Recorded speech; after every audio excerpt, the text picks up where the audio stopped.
اللہ اکبر اللہ اکبر۔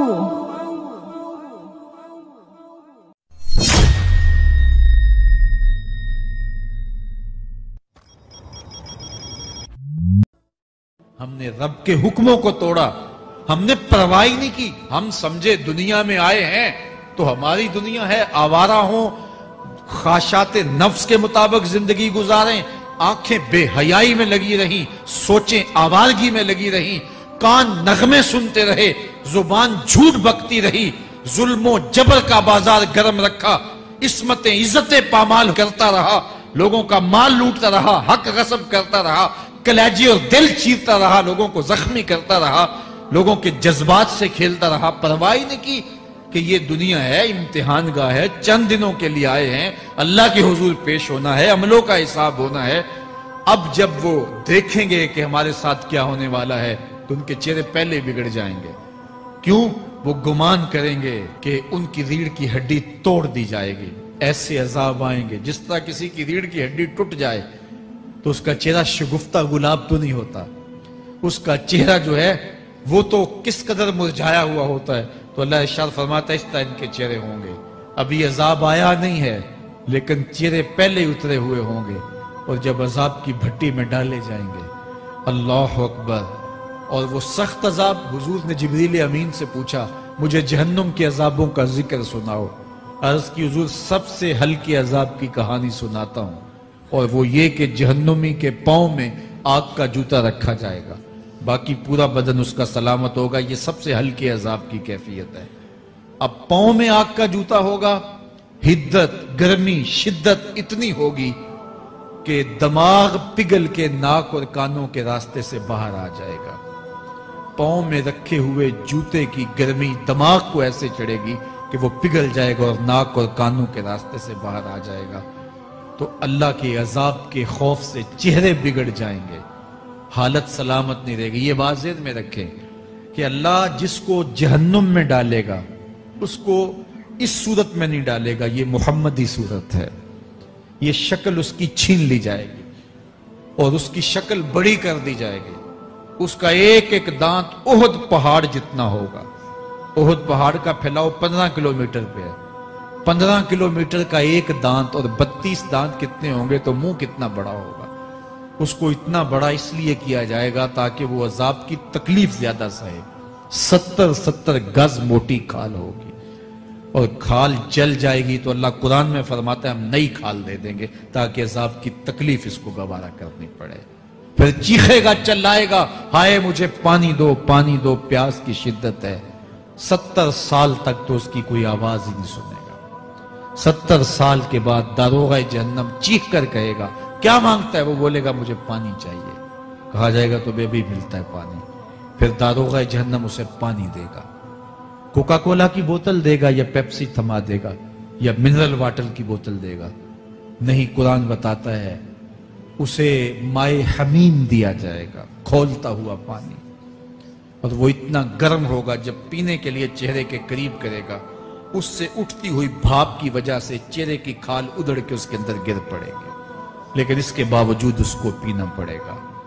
اللہ فرماتا ہے یہ دنیا ہی سب کچھ نہیں ہے، سمجھ لیا یہی سب کچھ ہے، آخرت کو بھول گئے، صبح اٹھے کام پہ چلے گئے، شام آئے آوارگی میں چلے گئے، صدائیں آتی رہی حی علی الصلاح حی علی الفلاح، کوئی پرواہ نہیں کی، نہ پیشانیوں نے سجدے کیے، نہ سوچوں میں پاکیزگی آئی، زندگی یوں گزار کے چلے گئے۔ ایسے نہیں، کہا ایک وہ ہوں گے جن کے چہرے شگفتہ گلاب ہوں گے، ایک وہ ہوں گے جن کے چہرے بگڑے ہوئے ہوں گے۔ اللہ اکبر، کلا اذا بلغت التراقی۔ یہ تو قیامت کا منظر ہے نا، قیامت سے قبل بھی ایک منظر ہے، اللہ اس منظر کو بھی بیان کر رہا ہے، کلا اذا بلغت التراقی۔ ہاں ہاں، جب جان گلے کو پہنچ جائے گی، اے انسان تیرے اوپر وہ گھڑی بھی آنے والی ہے، وہ وقت بھی آنے والا ہے جب سانس اس ہنسلی میں اٹک جائے گا، جب سینے سے بھی سانس اوپر چلی گئی، اب ڈاکٹر بھی لا علاج قرار دے رہے ہیں کہ اب علاج نہیں رہا ہے، جان بس اب نکلنا چاہ رہی ہے، اور کہا جائے گا کوئی جھاڑ پھونک والا بلاؤ۔ اب ڈاکٹروں نے تو جواب دے دیا،